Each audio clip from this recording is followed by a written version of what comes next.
नमस्कार, आप देख रहे हैं प्रदेश का नंबर 1 और सबसे भरोसेमंद news channel India news Haryana. मैं हूं आपके साथ अतुल प्रताप सिंह। बिहार में जाति जनगणना की रिपोर्ट जारी होने के बाद देश भर में नई बहस छिड़ गई है। 1931 के बाद ऐसा पहला वाकया है जब जातिगत सर्वे के आंकड़े जारी किए गए।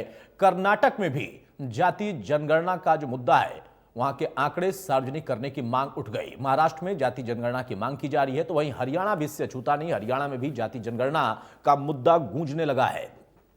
कांग्रेस पहले से ही इसकी डिमांड करती आ रही है, तो अब इनेलो ने भी इस मांग को दोहरा दिया है। अभय चौटाला ने कहा कि जाति जनगणना होनी चाहिए, जिस जाति का जो हिस्सा बनता है उसको वो मिलना ही चाहिए। अब सवाल यह है कि हरियाणा में जाति जनगणना की मांग आखिर कितनी जायज है, जातीय जनगणना से क्या नफा क्या नुकसान है, क्योंकि जो विपक्ष है वो इस मुद्दे को बहुत ज्यादा उठा रहा, लेकिन बीजेपी इस पर बहुत सधा हुआ अभी तक जवाब दे रही है। आखिरी बार 1931 में जाति जनगणना हुई थी और यह जनगणना एक बार फिर से जब बिहार में रिपोर्ट सार्वजनिक कर दी गई, उसके बाद मांग उठने लगी है कि जाति जनगणना तमाम राज्यों में कराई जाए। 41 में भी जनगणना के लिए तैयारी थी, पब्लिकेशन नहीं पाया। अगली जनगणना से पहले देश आजाद हो गया और उसके बाद से चाहे कोई भी सत्ता में रहो, यह मुद्दा तो उछलता रहा, लेकिन जाति जनगणना नहीं हो पाई। 51 में सिर्फ अनुसूचित जातियों जनजातियों को ही गिना गया, उनकी ही गणना कराई गई। 51 से 2011 तक की बात करें तो जनगणना में सिर्फ SC ST का ही डाटा दिया गया, ओबीसी और दूसरी जातियों का कोई डाटा नहीं दिया गया। और इस बार यही मांग उठ रही है कि सभी जातियों का जनगणना सार्वजनिक तौर पर कराया जाए, जैसे बिहार में कराया गया। अब हरियाणा में यह मांग उठी है। कांग्रेस की तरफ से पहले इस मांग को उठाया गया था, इनेलो भी इसमें शामिल हो गई है, लेकिन बीजेपी का रुख क्या हो गया, क्योंकि जातीय जनगणना एक मुद्दा और उस मुद्दे के बीच में राजनीति बहुत अपने आप में शबाब पर रहती है, क्योंकि जातियों की राजनीति खासतौर से जो प्रदेश की पार्टियां थी उन लोगों ने ज्यादा की, और उसी राजनीति को तोड़ने का काम 2014 में प्रधानमंत्री मोदी ने किया। ओबीसी वर्ग का एक बड़ा वोट बैंक उन्होंने साध लिया और लगातार उसके बाद भी तमाम राज्यों में या फिर देश के अगले चुनाव में उन्होंने इस मुद्दे को वैसे ही रखा और उसका फायदा भी बीजेपी को दिखाई दिया। तो कर्नाटक में भी मांग उठ रही है। हालांकि कर्नाटक की स्थिति को अगर देखें और समझें तो वहां पर कांग्रेस बहुत खुलकर इस पर नहीं बोल रही, क्योंकि वहां की जो जातिगत जनगणना की स्थिति हो जाएगी या फिर जातियों के बारे में अगर जानकारी इस तरह से सार्वजनिक होगी, उनका प्रतिनिधित्व वैसे मांग करेगा, तो फिर वहां पर मुश्किलात उन पार्टियों के लिए भी होगी जो कि दूसरे राज्यों में कम से कम जनगणना की मांग कर रहे हैं। 1941 से आंकड़ा शुरू होता है, लेकिन आंकड़े उस वक्त पब्लिश नहीं किए गए थे। जनगणना हुई, अगली जनगणना से पहले देश आजाद हो गया और उसके बाद ओबीसी को छोड़कर SC ST की गणना या फिर उनके डेटा को ही 2011 तक सार्वजनिक किया जाता रहा। उसके बाद से जनगणना का मुद्दा सिर्फ चुनावी दौर में सुनाई दिया, एक बार फिर से मुद्दा उछल गया है। बहरहाल हमारे साथ कुछ खास मेहमानों से मैं आपको तारुफ कराता हूं, चर्चा में आगे बढ़ते हैं। सुमित्रा चौहान है बीजेपी की तरफ से, वो स्वागत है सुमित्रा जी आपका। मनीष खटाना है कांग्रेस के प्रवक्ता हमारे साथ, वो स्वागत है मनीष जी आपका। ओंकार सिंह है इनेलो की तरफ से, वो स्वागत है सिंह साहब आपका। और गुरमीत सिंह साहब वरिष्ठ पत्रकार हैं, वो स्वागत है गुरमीत जी आपका।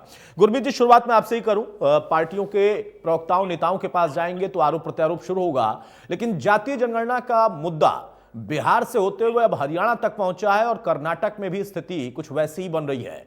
हरियाणा में अगर जाति जनगणना की स्थिति बनती है, क्या यह राजनीतिक तौर पर किसी पार्टी के फायदे वाला होगा? बीजेपी का रुख इस पर क्या होगा? और अगर सब सहमत होंगे तो फिर जो मांग है कि प्रतिनिधित्व मिले, पता चले कि कौन सा वर्ग कितना, उसकी गणना हो जाए, उससे कौन सा लाभ होगा? देखिए, पहली बात तो ये कि ये जो मुद्दा है ये कोई आज पहली बार चर्चा में नहीं आया। जाहिर सी बात है कि इसके पक्ष और विपक्ष में अलग अलग तर्क दिए जाते रहे। जी। जो लोग इसके पक्ष में हैं वो ये मानते हैं कि जो समाज की सच्चाई है, सामाजिक न्याय के लिए उसका पता होना जरूरी है, कैसे स्कीम्स बननी है, किस तरीके से आगे रिसोर्सेज को डिस्ट्रीब्यूट किया जाना है, या अगर हम मोटे तौर पे कहें तो जो हमारी रिजर्वेशन पॉलिसी है उस पे भी इसका असर रहता है। तो जो इसके पक्ष में लोग हैं वो ये कहते हैं कि जो जाति है वो हमारे समाज की एक सच्चाई है और हमें सभी वर्गों का अगर हमें सही संख्या मालूम होगी तो जो चाहे वो संसाधनों का वितरण हो या वो योजनाओं को बनाते हुए बात हो या वो अन्य आरक्षण देने की बात हो, वो बेहतर तरह से या ज्यादा न्यायोचित तरीके से हो सकेगा। जो लोग इसके विपक्ष में हैं, जाहिर सी बात है वो ये कहते हैं कि इससे और सामाजिक बंटवारा होगा, इससे और अधिक राजनीति शुरू होगी। उनका ये भी कहना है कि जो जाति व्यवस्था है इसको ये और ज्यादा मजबूत करेगा, क्योंकि जाति व्यवस्था के कारण आप जानते हैं कि बहुत सारी सामाजिक समस्याएं भी पैदा होती हैं, बहुत सारे लड़ाई झगड़े और बहुत सारे अन्य तरीके के जो जिसे हम स्वस्थ नहीं मान सकते वो भी है। एक जाति जो है वो जिस तरह से हमारे उसके जो परिणाम पूर्व में भी रहे हैं, चाहे वो अस्पृश्यता हो या अन्य मुद्दे हों। और वो लोग ये भी मानते हैं कि ये जो है इसको सही तरीके से करना भी अपने आप में चुनौती है। कई कास्ट की भी हमारी जो है वो स्थितियां स्पष्ट नहीं है। तो ये दोनों पक्ष इसमें हैं। अब जहां तक बात है सच्चाई, वो ये है कि इस समय राजनीति इस तरह से देश में बटी हुई है, और खासतौर पे भारतीय जनता पार्टी ने जिस तरह से दो चुनावों में एक प्रभुत्व अपना कायम किया हुआ है, और जितनी बड़ी मेजोरिटी उन्होंने ली है, उसके बाद जो विपक्षी दल हैं जो उन्हें घेरना चाहते हैं, वो भी अपने लिए कोई ना कोई मुद्दे की तलाश में है। आप जानते हैं कि अभी वुमेन रिजर्वेशन बिल पास हुआ था, और थोड़े दिन पहले ही जब लोकसभा का जो नई लोकसभा बनी, जो नया सदन बना संसद का, और उसकी अभी चर्चा हो ही रही थी कि बीच में ये आंकड़े आ गए, और एक तरह से इसने उसको ओवरशैडो भी किया है उस मुद्दे को। और ये शुरुआत बिहार ने की है, और जो आंकड़े आए हैं वो आप देख रहे हैं कि 60 से ऊपर प्रतिशत जो है वो बताया जा रहा है, जो ओबीसी और बीसी, जो अदर बैकवर्ड क्लासेस और बैकवर्ड्स का। तो उसके साथ ही अब रिजर्वेशन की जो समस्या है, क्योंकि आप जानते हैं एक सीलिंग है जो सुप्रीम कोर्ट के द्वारा लगाई गई है, और ये नारा जो जिसकी जिसकी जिसकी जितनी संख्या भारी उसकी उतनी हिस्सेदारी, ये कांशीराम जी ने भी एक जमाने में लगाया था। आज फिर उस नारे को या उससे मिलते जुलते जो नारे हैं वो क्वाइन किए जा रहे हैं। तो ये एक बहुत ही मेरी दृष्टि से तो ये बहुत ही एक संवेदनशील मुद्दा है और बहुत पेचीदा मुद्दा है।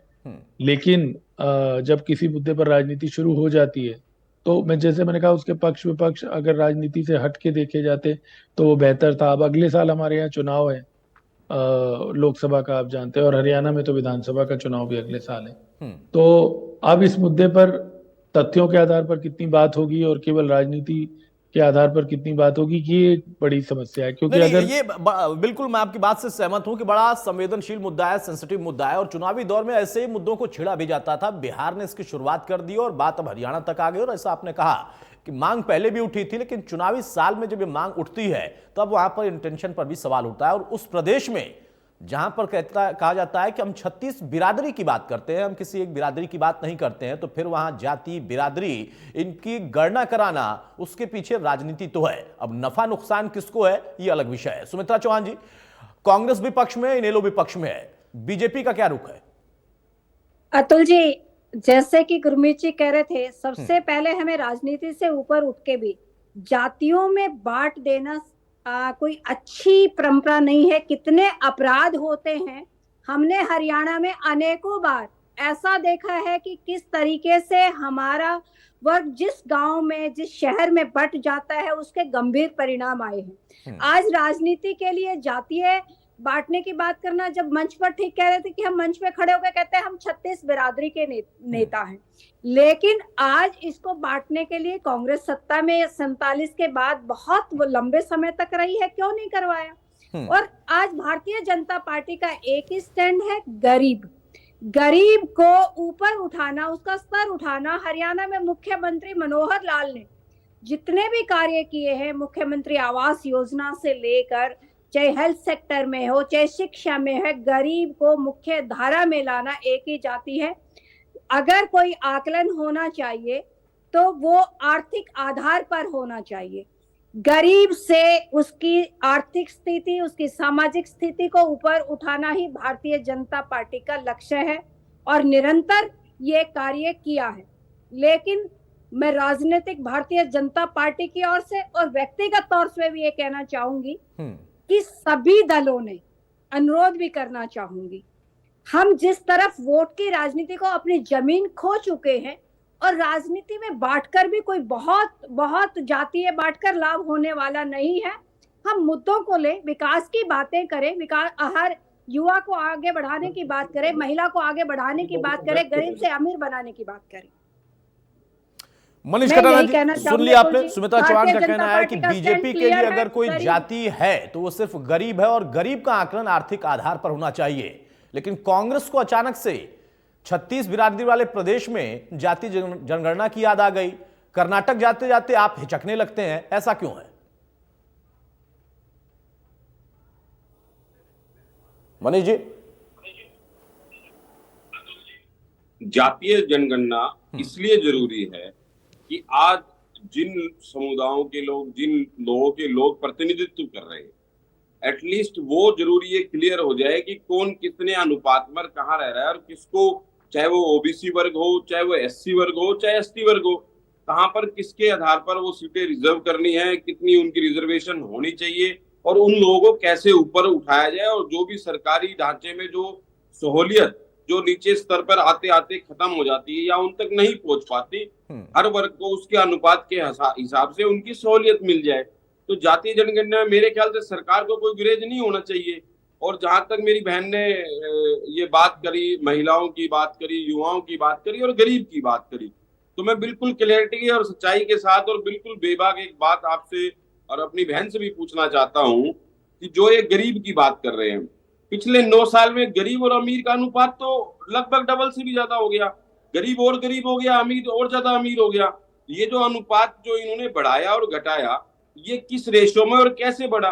दूसरी बात, महिलाओं के लिए बात करी, एक महिला सरपंचों का सर फोड़ने का काम करा, एक महिला दिल्ली जंतर मंतर पर दिल्ली पुलिस ने जिनके साथ महिला खिलाड़ियों के साथ जो अभद्र व्यवहार करा, एक महिला जिसने खट्टर साहब से अपने गांव में फैक्ट्री लगाने की बात करी और खट्टर साहब ने कहा तुझे चंद्रयान पे भेजेंगे।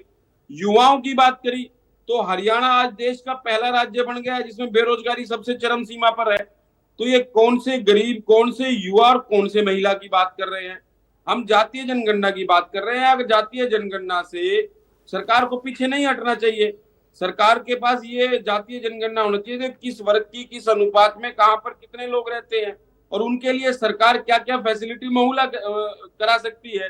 और सरकार के पास जो प्रावधान आते हैं, जो उनके पास नीतियां होती हैं, जो पॉलिसीज होती हैं, वो किस तरीके से डिस्ट्रीब्यूट होनी है और उन लोगों का प्रतिनिधित्व कितने परसेंट लोग कर रहे हैं, तो उनका हम जो प्रतिनिधित्व है वो भी बढ़ा सकते हैं। उनका जो सुमित्रा जी जल्दी से एक जवाब। मनीष जी का कहना है कि बहुत जरूरी है जातीय जनगणना, क्योंकि जो वर्ग हैं अलग अलग जातियों में बटे हुए, उनके प्रतिनिधित्व की चिंता कांग्रेस को है। कांग्रेस से मैं एक बात पूछना चाहती हूँ, भाई मनीष जी से पूछना चाहती हूँ, हम लगातार सत्ता में हरियाणा में भी रहे और केंद्र में भी रहे, तब जाति क्यों नहीं याद आई? जातियों में तब क्यों नहीं बांटा गया? और रही लाभ की बात, तो आर्थिक आधार से अगर कोई किसी पिछड़ी जाति में आज भी व्यक्ति है और वो अमीर है, साधन संपन्न है, उद्योगपति है, तो उसको कौन से लाभ की आवश्यकता है? एक जाति है वो गरीब है, गरीब से उसका सुधार करना सबसे आवश्यक है। मैं मनीष भाई से पूछना चाहती हूँ कि कांग्रेस इतने साल सत्ता में रही तो क्यों नहीं किया? अतुल जी, जब कांग्रेस सत्ता में रही तो हरियाणा हुड्डा साहब के राज में प्रदेश में आय में प्रति व्यक्ति आय और निवेश में नंबर 1 था। हरियाणा रोजगार में नंबर 1 था। हरियाणा में जो बाहर से हमारे यहाँ ठीक है, नंबर 1 था, हरियाणा नंबर 1 था, मतलब गजब के तर्क आप लोग देते हैं। तब के हरियाणा में कोई गरीब नहीं था, तब जातियों के प्रतिनिधित्व की चिंता नहीं थी। अभी आप प्रतिनिधित्व की बात कर रहे थे, अब उसके जो आय की बात करने लगे। सबको क्लब करिए ना, फिर लगता है कि हाँ सुमित्रा जी के साथ और आपके साथ हम चर्चा करेंगे तो दोनों एक फ्रंट पे दिखाई देंगे। मैंने पूछा था आपसे कि कर्नाटक में जाते जाते आप क्यों बढ़ जाते हैं, वहां पर क्यों जाति जनगणना नहीं हो पा रही है, खुलकर बोल नहीं पा रहे। तोड़ने की साजिश है, राजनीतिक जमीन नहीं है तो और बहुत मुद्दे हैं, उन पे काम करना चाहिए। अतुल जी, पिछले 9 साल के अंदर हरियाणा का गरीब और गरीब हुआ है। हरियाणा की किसान की हालत दयनीय हो गई है। हरियाणा में बेरोजगार की संख्या मतलब आप अंदाजा लगा सकते हैं कि मतलब देश आजाद होने के बाद या 2011 के बाद सब कुछ अच्छा था, लेकिन पिछले 9 साल में गरीबी भी बढ़ गई, इसलिए जातियों की चिंता भी हो गई। ये थोड़ा समझ से परे है, गुरमीत जी समझ रहे होंगे। ओंकार सिंह साहब, भाई इनेलो भी शामिल हो गई है, वो भी मांग कर रही है, चौटाला साहब भी कह रहे हैं कि हाँ जातिगत जनगणना होनी चाहिए। इस प्रदेश में तो हमने 36 बिरादरी की चर्चा सुनी है, अब ये जाति और जाति के हिसाब से प्रतिनिधित्व और उनकी चिंता, लगता नहीं है क्या चुनावी चिंता ज्यादा है पार्टियों की? अब तो जी 36 बिरादरी की बात तो ठीक है, लेकिन क्या हम ये नहीं चाहेंगे कि प्रत्येक जाति जिसकी जितनी जनसंख्या हो उसी जनसंख्या के अनुपात में उसको संसाधनों का प्रयोग मिले, उसको हिस्सेदारी मिले? इसमें क्या आपत्ति है? लोकतंत्र है, लोकतंत्र में सरकार जनता द्वारा चुनी जाती है, जो जनता पर राज करती है और जनता के प्रतिनिधि होते हैं। अगर जनता की मांग है, अगर जनता की डिमांड है, तो जातीय जनगणना में दिक्कत भी क्या है? और जातीय जनगणना में देखिए, अगर किसी अमुक जाति का उसका सामाजिक और आर्थिक उत्थान तो तभी होगा ना यदि उसको प्रॉपर प्रतिनिधित्व दिया जाएगा। अभी पीछे केंद्र सरकार के सेक्टरी लेवल में देखा गया, 90 सेक्टरी है केंद्र सरकार के और मात्र 3 सेक्टरी ओबीसी क्लास के हैं। आप क्या अतुल प्रताप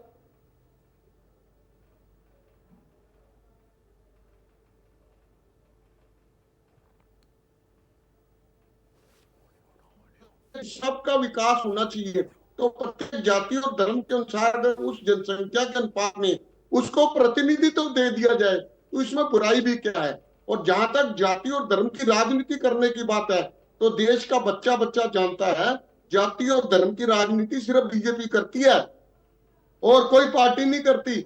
हम लोग 36 बिरादरी की बात करते हैं, लेकिन अगर कोई जाति पिछड़ी हुई है और उसमें कुछ लोग अमीर हैं तो क्रीमी लेयर का प्रावधान है, तो फिर आप उसको जातीय जनगणना को कैसे कंडेम कर सकते हैं। इसका मैं एक उदाहरण देना चाहूंगा। सिख बिरादरी जो हरियाणा में 13 से 15% तक है, क्या 13 से 15% तक उस अनुपात में उसे सीटें मिलती हैं? क्या उस अनुपात में उसको नौकरियां मिलती हैं? ये बात सोचने की है। अगर किसी को जातीय अधिकार अगर हम रिजर्वेशन देते हैं जातीय आधार पर, बढ़ाई के कार्य कर सकती है, इसमें कोई भी बुरी बात नहीं है और मैं कहता हूँ ये लागू होनी चाहिए। इसमें बीजेपी को इतराज क्या है? पहले तो बीजेपी भी इसी पक्ष में थी, अब ऐसा क्या हो गया? इन्होंने 80 करोड़ लोगों को गरीब बना दिया। अतुल जी, जब से बीजेपी सरकार आई है ये कहते हैं हम 80 करोड़ लोगों को फ्री में अनाज दे रहे हैं, इसका मतलब 80 करोड़ लोग गरीब हो चुके हैं। ठीक है, देखिए उसमें कोरोना का दौर भी था ना।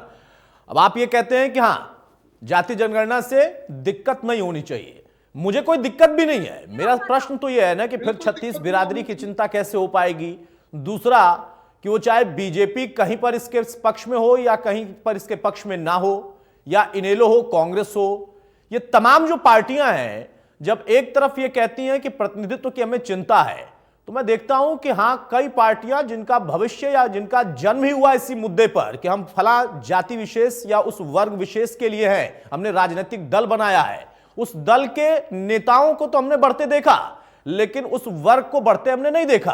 और इसके न जाने कितने उदाहरण हैं। ओंकार सिंह साहब आपको बेहतर पता होगा, अभी गुरमीत सिंह साहब ने एक नारा भी बताया था कि किसने दिया था, और उसके बाद उस पार्टी के साथ रहते हुए उस पार्टी के अंदर कद किन लोगों का बड़ा था ये भी हमने देखा है। उस वर्ग के बाकी अन्य लोगों को कहां पर जगह दी गई ये भी हमने देखा है। प्रदेश बदल जाते हैं, मुद्दे उसके हिसाब से अपने हिसाब से बदल लिए जाते हैं। गुरमीत सिंह साहब, सबको चिंता और चिंता इस बात की है कि क्यों नहीं हर एक वर्ग जातियों के हिसाब से उनका प्रतिनिधित्व, उनको सम्मान, उनको अधिकार, संसाधनों पर अधिकार ये बांट दिया जाए। ये अचानक से चुनावी दौर में ही क्यों आता है? बिहार में शुरू हुआ तो वहां का तो समझ में आ रहा था, लेकिन अब पूरे प्रदेश, पूरे देश, अलग अलग हिस्सों से मांग जब उठेगी तो वहां बीजेपी कहती है कि हमारे लिए जाति कोई है तो गरीब है, हम उसी की चिंता करते हैं। बाकी दल कह रहे हैं कि नहीं, जाति के हिसाब से चिंता करो। नहीं, देखिए ऐसा है कि जाति, एक बात कह लूं, आ रहा हूं सिंह साहब, आ रहा हूं। जाति जो है वो एक सच्चाई है, तो मैंने पहले ही कहा। और ये बात भी सही है कि सामाजिक न्याय के लिए अगर आप कोई सामाजिक समानता के लिए आप कोई योजनाएं बनाते हैं तो आपको उस संख्या का आभास होना चाहिए। लेकिन जैसे आपने कहा कि आरक्षण जो है भी, वो भी अगर हम देखें तो उससे जो पात्र व्यक्ति हैं उनको कितना लाभ हो पाया है, या जो लोग ऑलरेडी उसका लाभ ले चुके हैं वो बार बार उसका लाभ ले रहे हैं या नहीं ले रहे हैं। योजनाएं जो अभी बनती हैं वो अगर ग्राउंड स्तर पर पूरी तरह से जाती हैं क्या? एक जमाने में आपको याद होगा राजीव गांधी ने कहा था कि 1 रुपए चलता है तो 10 पैसा पहुंचता है नीचे तक। तो अकेले योजनाएं बनाने से तो नहीं होता। और दूसरी बात, जैसे मैंने बताया कि इसके जो लोग विरोध में तर्क देते हैं उनके भी अपने कुछ शंकाएं हैं, उनके भी कुछ उनको ऐसा लगता है कि जातिगत जनगणना जो है, एक तो उसको करना, अभी भी आप जानते हैं 500 करोड़ रुपए बिहार की सरकार ने, जितना मुझे याद है, इसके लिए आवंटित किए थे। हो सकता है वो बाद में होते होते और अधिक हो। तो एक जब सामान्य जनगणना होती है, अभी हमारी आपको मालूम ही है कि 2021 की जो जनगणना है वो पेंडिंग है, और उसके जो आंकड़े हैं वो अभी अब जब भी जनगणना होगी तब उसमें ये तय होगा। और भारतीय जनता पार्टी की जहां तक बात है, देखिए उन्हें राष्ट्रीय स्तर पर एक स्टैंड तो लेना ही होगा। ये जो मुद्दा जिस तरह से बना है कि क्योंकि अगर हर प्रदेश अपनी अलग जनगणना कराएगा तो वो तो होता नहीं। आप जानते हैं कि जनगणना जो है वो एक केंद्रीय एजेंसी जो हमारी है उसके द्वारा जनगणना करवाई जाती है। उसके अलग अलग राज्यों में जो है जनगणना के कार्यालय हैं, लेकिन हमारे यहाँ सेंसस कमिश्नर नाम से जनगणना आयुक्त जो है वो केंद्रीय स्तर पर हैं। और उस पे कोई ना कोई जब जनगणना होगी उस पे एक स्टैंड हमें लेना पड़ेगा। अब हमारे यहाँ ऐसे तो एक जमाने में आपको याद होगा सेपरेट इलेक्टोरेट भी हुआ करता था आजादी से पहले। हिंदू और मुसलमान जो है वो अलग अलग लोगों का चुनाव करा करते थे। तो बिल्कुल। अब बड़ा प्रश्न यही है कि क्योंकि ये केवल जातीय गणना पे रुकेगा नहीं, और ये केवल ये नहीं है कि केवल सरकारी योजनाएं बननी है। देखिए सरकारी योजनाओं में भी बहुत सारी योजनाएं ऐसी हैं, चाहे पेयजल हो या सड़क हो या अन्य हो, जो शायद जिसमें कोई इस तरह से तो बनाई नहीं जाती है ना। घूम फिर के बाद फिर आ जाती है नौकरियों में आरक्षण की। अब उसको लेकर जो है जो अभी हमारे यहाँ सीलिंग है, अगर इतना एकदम आगे बांटते जाएंगे तो वो मेरा जो अब कहने का भाव है वो ये है कि जातीय जनगणना के आंकड़े होना, पूरी जानकारी होना समाज के बारे में, केवल इसमें तो किसी को कोई वो नहीं है, आपत्ति नहीं होगी कि ठीक है आपको पता होना चाहिए कौन के उस सच्चाई को आपको स्वीकार करना चाहिए और आपको वो तथ्य मालूम होने चाहिए। लेकिन चीज वहां पर रुकती नहीं है, वो फिर उससे आगे जाती है। वो फिर सीटों की बात गुरमीत जी, कमाल की बात तो यही है ना कि जिन चीजों को आधार बनाया जाता है, अगर आपने कहा कि अगर 2 बातों तक सीमित रहता है तो किसी को आपत्ति नहीं। अगर किसी के बारे में जानकारी इकट्ठा करना है, जानकारी होनी चाहिए, तो इसमें आपत्ति किस बात की है। लेकिन उन्हीं जानकारियों को इकट्ठा करके उनके आधार पर ही अपने चुनावी तीर छोड़े जाएंगे, अपनी राजनीति सजोई जाएगी। असल मकसद ये होता है, आपत्ति इस पर होती है और ये आम जनता की आपत्ति होती है। ओंकार सिंह साहब कुछ कह रहे थे आप? अतुल जी, मैं ये कहना चाहता हूँ, देखो विशेष तौर पर हमारा समुदाय तो नानक नाम चढ़दी गिलास तेरे पानी शरबत का भला, सारों का भला मांगते हैं। लेकिन लॉ ऑफ इक्वालिटी हमारे संविधान में लिखा गया है। लॉ ऑफ इक्वालिटी में भी स्पष्ट है कि समानता समान व्यक्तियों में होनी चाहिए। समानता अगर असमान व्यक्तियों में की जाएगी तो समानता नहीं गिनी जाएगी। अगर कोई गरीब और पिछड़ी जाति है, उसको उसकी जाति के अनुसार, उसी के अनुपात में अगर संसाधनों का प्रयोग, नौकरियां और अन्य विभागों में उसको प्रतिनिधित्व तो मिलता है, तो वो अपनी जाति विशेष का उत्थान करने के लिए कोशिश करेगा, जिससे सामाजिक और आर्थिक प्रगति होगी। और जहां तक गरीबी की बात है तो अतुल जी एक बात तो स्पष्ट है, बीजेपी ने 80 करोड़ लोग गरीब बना दिए। 80 करोड़ लोग 5 किलो अनाज पर टिके हुए हैं। आप इनके मेंटालिटी देखिए। अगर मैं तो ये कहता हूं जातीय आधार पर अगर आप रिप्रेजेंटेशन देते हैं तो उसमें आपत्ति किसको है? जिसकी जितनी संख्या बारी उसको उतनी हिस्सेदारी, इसमें कोई दो राय नहीं। सुमित्रा जी। अतुल जी, एक तो सबसे पहले गुरमीत जी ठीक कह रहे थे, ये केंद्र का अधिकार है जनगणना, जातीय करवाना, जनगणना करवाने, प्रदेश सर्वे के नाम से करवा रहे हैं। दूसरी बात, हमने लाइव देखा। अगर हम एक बात पर चले जाएं, जैसे हमारे भाई अभी बोल रहे थे कि उस रेशो के आधार पर मिल जाए, क्या जातीय में अपने समुदायों को बांटकर हमने 9 से 14 के बीच में देखा होगा। अगर आपको याद होगा तो दिल्ली से हमारे एक समुदाय के लोग हरियाणा से ही पलायन करने लगे थे। ये जातीय का आने वाली में घटनाएं जो हो चुकी वो भी बता रही हूँ। जब ये हुआ नहीं था उसके बावजूद भी हरियाणा में इस तरह की घटनाएं होती है, पूरे देश में होती है। शिक्षा हमारी इसलिए है कि हम जातिगत बातें ना करें और हम आगे बढ़ने की इसी से शिक्षा है कि हम सबका विकास हो, सबके साथ चलें। और एक साथ बैठने में जिस तरीके से जातीय घटनाएं बढ़ेंगी, इससे नुकसान ज्यादा होगा। अगर हम विकास करना चाहते हैं, क्या उस रेशो पे करने कोई रेशो ज्यादा है तो और अपराध है क्या? जातीय डिवीजन हमेशा नुकसान करेगा समाज को। और हम आगे कहाँ बढ़ रहे हैं? 31 के बाद क्यों नहीं हुआ? इतना ही था तो बहुत सारे दल सत्ता में रहे। और ये केंद्रीय भारतीय जनता पार्टी के हो, कोई भी दल हो, ये केंद्र सरकार का प्रोरोगेटिव है। उनको कर लेना चाहिए, निर्णय लेना चाहिए, एक तरह का निर्णय लेना चाहिए इसके ऊपर। लेकिन राजनीति करने के लिए हम इसको हम बांट दें, समुदायों को बांट दें, और किस तरह की हिंसा तक हुई थी ये हम सभी जानते हैं। इस मुद्दे को हम जितना बढ़ाएंगे और जिस तरफ चल पड़ा तो शायद ये हमें इस पर हम बांटना चाहते हैं। जैसे महिला बिल आया, बिल्कुल सही बात है उसको उससे भटकाने की, क्योंकि देश की महिला एक लंबे अरसे तक इंतजार कर रही थी कि हमें भी प्रतिनिधित्व मिले। 50% आबादी है महिलाओं की, और गरीब गरीब मुख्य धारा में आए, ये भारतीय जनता पार्टी का स्टैंड है। मैं तो यही कहना चाहूंगी अतुल जी, ये भारत सरकार को ही निर्णय लेना चाहिए, उन्हीं के अधिकार क्षेत्र नहीं, बिल्कुल, जिसका जिसका अधिकार है उसको निर्णय लेना चाहिए। कांग्रेस जब सत्ता में थी तो उसका भी अधिकार था, उसको निर्णय लेना चाहिए। तब आप सत्ता में, आपका अधिकार है और आपके ऊपर दबाव भी हो गया है, क्योंकि आप 80 और 20 की बात करते हैं और इसी को आधार वो बनाते हैं, कहते हैं देखिए ये धर्म विशेष वाली पार्टी है, यहां पर बंटवारा करती है। तो उन्होंने तरीका निकाला, उन्होंने कहा हम जातियों में बांट देते हैं, जो इनका 80 है उसको हम इतने टुकड़े में कर देंगे कि वहां पर आप फिर टुकड़े कैसे एक साथ जोड़ेंगे और फिर उसका चुनावी लाभ ले पाएंगे, मुश्किल आपके लिए होगी। बहरहाल मनीष भाई, अब चिंता तो है, आपको भी है, सुमित्रा जी भी कह रही हैं कि हाँ प्रेरोगेटिव है, केंद्र सरकार का फैसला लेना चाहिए, लेकिन राज्यवार जो मांग उठ रही है उसमें आपको हरियाणा में कांग्रेस के लिहाज से लगता है कि मुफीद होगा, ये मुद्दा उठा देंगे, इससे एक बड़ा वोट बैंक आपका सज जाएगा जातियों के हिसाब से।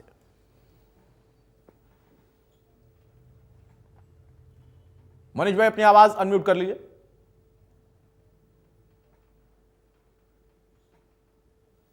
अतुल जी, फिलहाल इस मुद्दे पर कांग्रेस पार्टी राजनीति नहीं चाहती। कांग्रेस पार्टी हरियाणा की जो जनता की आवाज है उसको विधानसभा में हुड्डा साहब वहां पर पहुंचाने का काम करते हैं और सरकार से यही बात सामने रखते हैं कि जो हरियाणा की जनता चाहती है वो होना चाहिए। अगर बिहार में जाति जनगणना हुई तो क्या वो केंद्र ने कराई या राज्य सरकार ने कराई?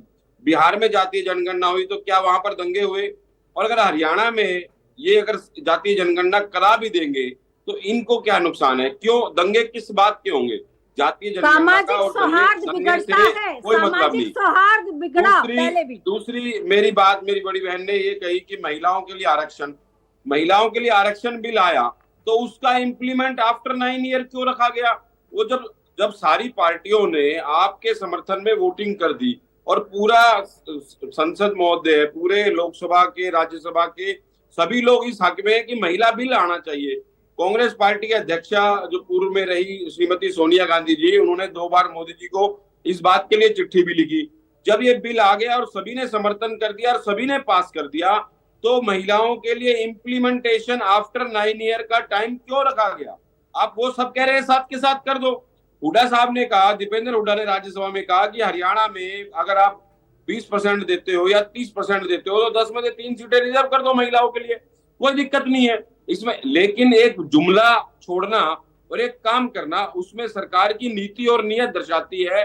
ठीक उसी तरीके ये लोग जातीय जनगणना से भागना चाहते हैं, महिला आरक्षण बिल लेकर आए उससे भागना चाहते हैं। गरीबों के लिए, चाहे वो मनरेगा के जो लोग हंसते थे आज वो मनरेगा की इन्होंने किस तरीके से पेमेंट रोक रखी है केंद्र सरकार ने पश्चिम बंगाल की, तो ये वो लोग हैं जिन्होंने सिर्फ रोड़े अटकाने हैं। और जो गरीब की बात करते हैं तो गरीब का अनुपात चाहे वो हरियाणा प्रदेश में हो चाहे पूरे देश में हो, आप देखिए 9 साल के अंदर गरीब का अनुपात क्या कम हुआ है या बढ़ा है, वो आपको आंकड़े बताएंगे। तो ये वो सरकार है, ना तो ये गरीब के काम आई, ना किसान के काम आई, ना खिलाड़ी के काम आई, ना युवाओं के काम आई, ना हमारी बहनों के काम आई। हाँ, ये सरकार अगर किसी के काम आई देश में तो पूरा देश जानता है, वो अडानी और अंबानी के काम आई। तो मेरा तो एक ही इनसे हाथ जोड़ के निवेदन है, अडानी अंबानी कहाँ आ गए जातीय जनगणना में? अडानी अंबानी तो राजस्थान और छत्तीसगढ़ में आपके भी काम आ रहा है मनीष भाई, ऐसा थोड़ा नहीं कि वहाँ काम नहीं आ रहा है। हर जगह प्रोजेक्ट लगाते हैं। अडानी अंबानी पर आप बड़ी लंबी चर्चा कर चुके हैं, सदन से लेकर कोर्ट तक मामला, लेकिन कुछ साबित नहीं कर पाए। सिर्फ बोलने से नहीं होता है। राजस्थान में आपके सरकार के साथ बड़ा एग्रीमेंट है उनका, वो सरकारी काम मेरी बहन मिला हुआ है, आपकी सरकार ने दिया है। बहरहाल ओंकार सिंह साहब, अब सवाल इस बात का है कि अगर मान भी लें कि चिंता बहुत व्यापक है, तो सुमित्रा जी का कहना है कि अधिकार केंद्र का है, केंद्र से वो भी मांग कर रही है कि जरूरत है तो जनगणना हो जाए, लेकिन इसका कोई चुनावी एजेंडा ना बनाए। निर्णय लेने का अधिकार है, केंद्र ही करवाता है। ये मैं बताना चाहता हूं कि भारत का संविधान एक संघीय ढांचा है, यूनियन ऑफ स्टेट्स है, और संघीय ढांचे में संघ कोई अपने आप निर्णय नहीं ले सकता। ये संघीय ढांचा है, इस चीज को समझना चाहिए। और दूसरी बात, हम धर्म और राजनीति की बात नहीं करते, धर्म और जाति पर राजनीति की बात नहीं करते, लेकिन धर्म और जाति के आधार पर अगर संसाधनों का बंटवारा हो जाए तो इसमें दिक्कत भी क्या है? अतुल जी, परिस्थितियां परिवर्तनशील हैं। 1931 में जो परिस्थितियां थी वो आज नहीं है। आज परिस्थितियां अगर इस चीज की डिमांड कर रही हैं कि जाति के आधार पर, क्योंकि बहुत सी जातियां आज बहुत पिछड़ी हुई हैं और उनको प्रॉपर रिप्रेजेंटेटिव नहीं मिला। मैंने आपको उदाहरण दिया कि 90 सेक्रेटरी है केंद्र सरकार में, मात्र 3 सेक्रेटरी ओबीसी के। ये बहुत अजीब सी स्थिति है। अगर हम किसी विशेष जाति को उसकी जाति के अनुसार प्रतिनिधित्व दे देते हैं तो क्या उस जाति का उत्थान नहीं होगा? क्या हम नहीं चाहते कि गरीब और पिछड़े हुए लोग हमारी मुख्य धारा में आ सके? ये एक अच्छा प्रयास है मुख्य धारा में लाने के लिए। उस जाति उस धर्म को कम से कम उतना प्रतिनिधित्व तो मिलना चाहिए जितनी उसकी संख्या है। हाँ, अगर उसमें कुछ क्रीमी लेयर के लोग हैं तो आप क्रीमी लेयर की शर्त लगा सकते हो, लेकिन जातिगत जनगणना के आधार पर आपत्ति नहीं होनी चाहिए। हाँ, धर्म और जाति की राजनीति अगर कोई पार्टी करती है तो बीजेपी है। हाँ, जाट आंदोलन किसके कार्यकाल में हुआ ये मेरी बहन सुमित्रा जी जरा बता दे। पहली बार अगर जाट आंदोलन धर्म और जाति के नाम पर हरियाणा जला तो बीजेपी के शासनकाल में जला। आज हमारी अगर जरूरत है जाति जो पिछड़ी हुई जातियां हैं उनको उनके अनुपात के अनुसार प्रतिनिधित्व दिया जाए तो ये एक अच्छी पहल है। बीजेपी को चलिए देखना होगा कि इस अच्छी पहल का बीजेपी पर कितना असर होता है, कितना दबाव पड़ता है, क्योंकि मैंने जैसा शुरुआत में कहा था कि सिर्फ बीजेपी ही नहीं, अलग अलग राज्यों में अलग अलग पार्टियां जिसमें कांग्रेस भी शामिल है वो अपने सुर को बदलती है।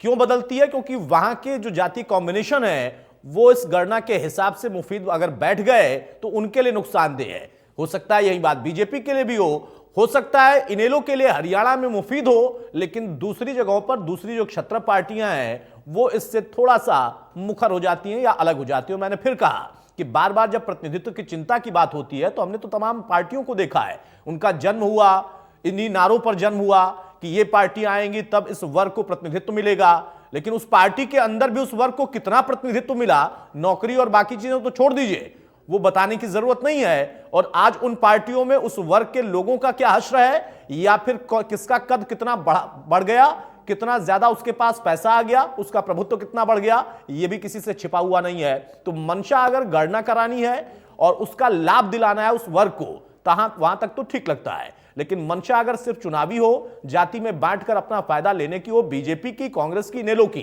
तो वो साफ तौर पर दिखाता है कि सिर्फ और सिर्फ राजनीतिक एक शिगुफा है। बहुत शुक्रिया सुमित्रा जी आपका, मनीष कटाना भाई आपका, ओंकार जी आपका और गुरमीत जी आपका। तो जाति जनगणना का मुद्दा बिहार से होता हुआ कर्नाटक, हरियाणा और देश के तमाम अलग अलग राज्यों में उठने लगा है। हरियाणा में 36 बिरादरी की बात तमाम पार्टियां करती हैं, लेकिन अब उसका जवाब बीजेपी दे रही है कि अगर कोई गरीब है वही हमारे लिए जाति है, जाति के आधार पर जनगणना की अभी आवश्यकता नहीं, और अगर होगी तो केंद्र सरकार का वो अपना एक फैसला होगा, अधिकार भी होने का है। नमस्कार।